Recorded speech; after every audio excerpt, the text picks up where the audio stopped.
Thank you.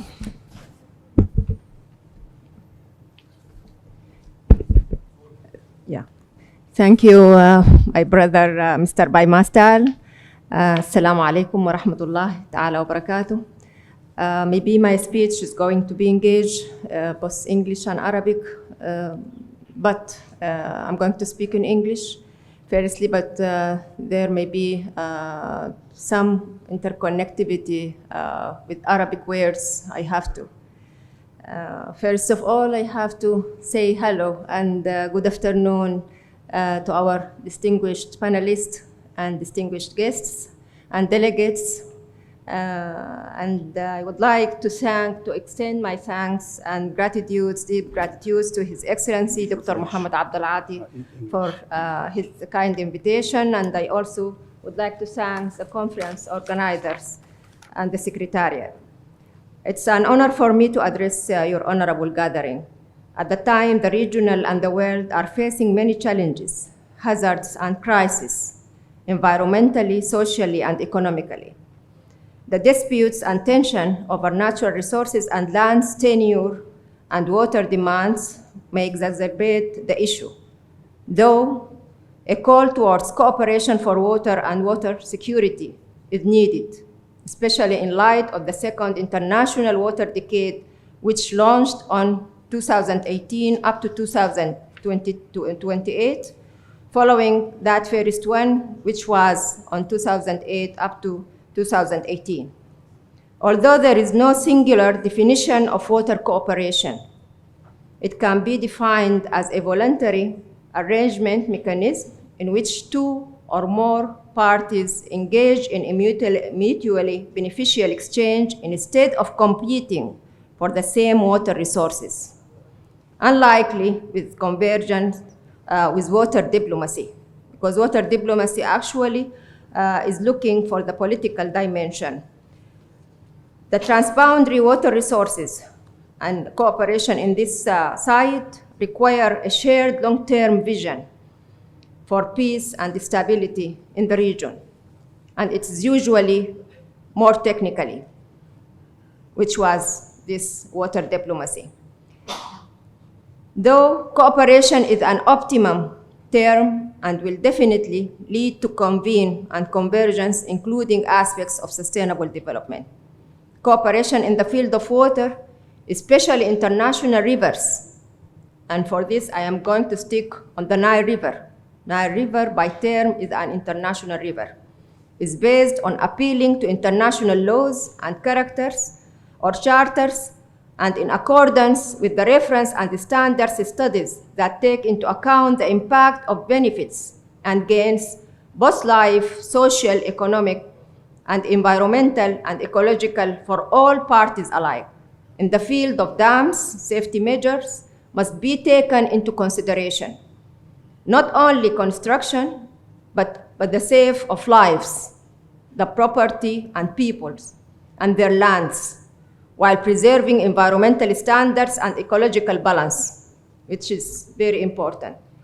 In terms of water security, it is defined as the capacity of population to safeguard access to adequate quantities of water of acceptable quality for sustaining human and ecosystem health on a watershed basis, and to ensure efficient protection of life and property against water-related hazards like floods, landslides, and degradation of water quality, and actually the droughts, given in consideration the population growth. Also, the hydrological effects of global change and climate change. Water security is an increasing concern. In sub-Saharan countries, nearly 51% is lack access to safe and clean water. Nearly half of Africa populations are suffered for water and water-related diseases, mainly are a common cause of water pollution. 41% lack adequate sanitation. As of UN estimates that Africa loses 40 billion hours per year in collecting or fetching water. The Arab world also suffers from water scarcity and water poverty, especially the country north, the equator, and the desert, and sub-Saharan region, where the average person is 1,250 cubic meters, which is estimated to decline to about 464 cubic meters in 2025, due to suffering from dryness, desertification, and salinity, improper use of water, or from pollution, and of course, the climate change impact and the climate change cycle which we are facing. The prediction shows that the seriousness of the situation and its severe negative repercussions on economic and social, and its severe negative repercussions on economic and the growth in the Arab countries, especially 90% of these countries will below the water poverty line, will be by 2025.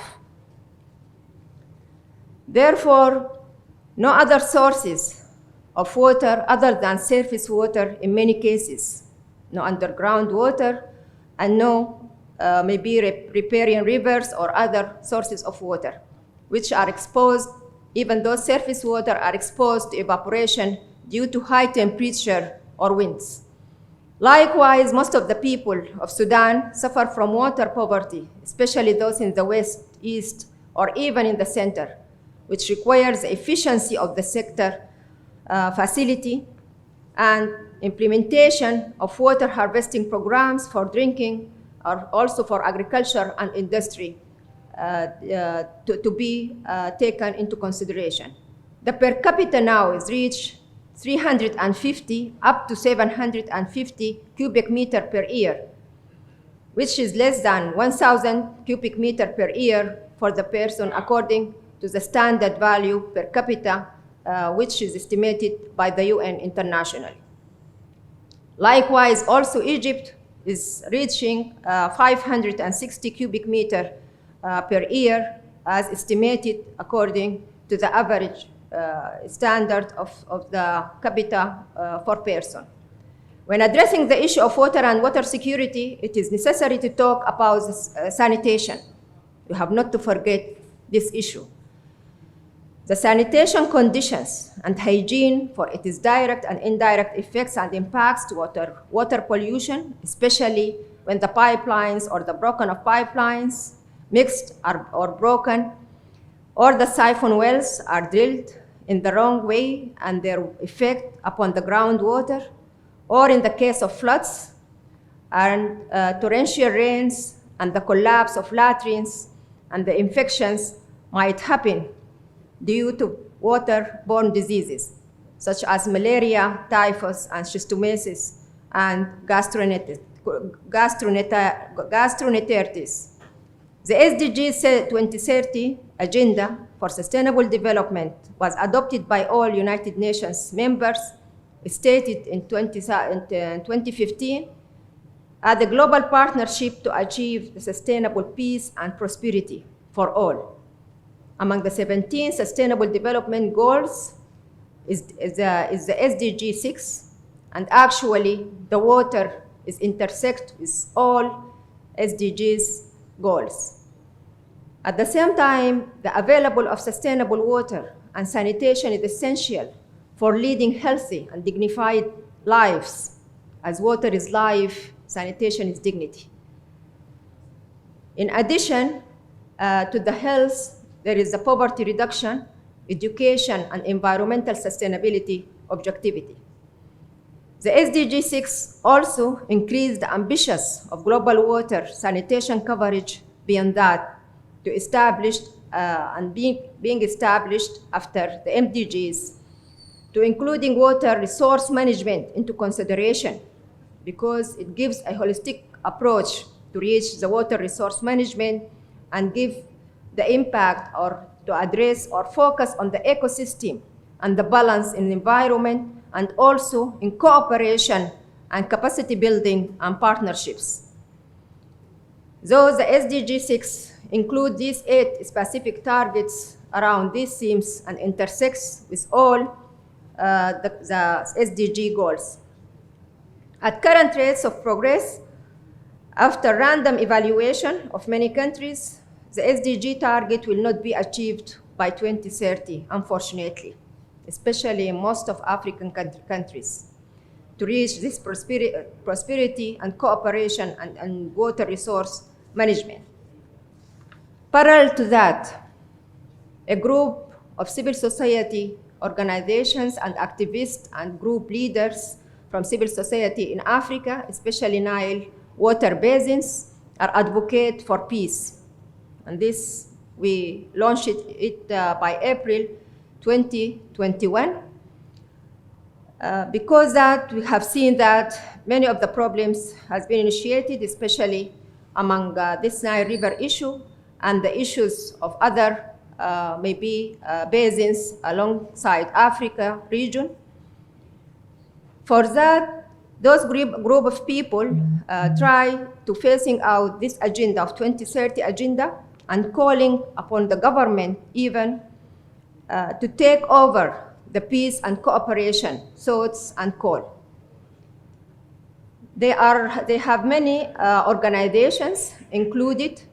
One of them, we have the Africa Council for Religious Leaders.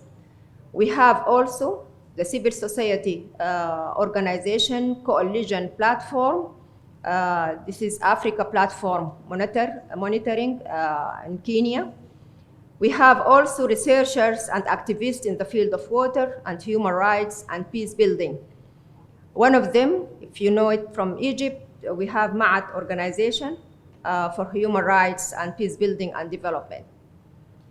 We are calling upon Nile Water for Peace Initiative under a big program or project called Africa Water for Peace. We have to reach, like by 8 principles, a win-win situation for all countries. One of the principles is the interconnectedness and unity. We address this issue very well. There is justice and equity, also we address it. And that we have focused also on the women. We have focused on the youth and their involvement in the issue. We have focused on the information, communication, and knowledge sharing and education, which is very important when we are calling or addressing the issue of water security and water cooperation. We call also upon sovereignty and rights and global obligations and agenda, the international agenda, and those which has to be tackled and to be handled by all the governments.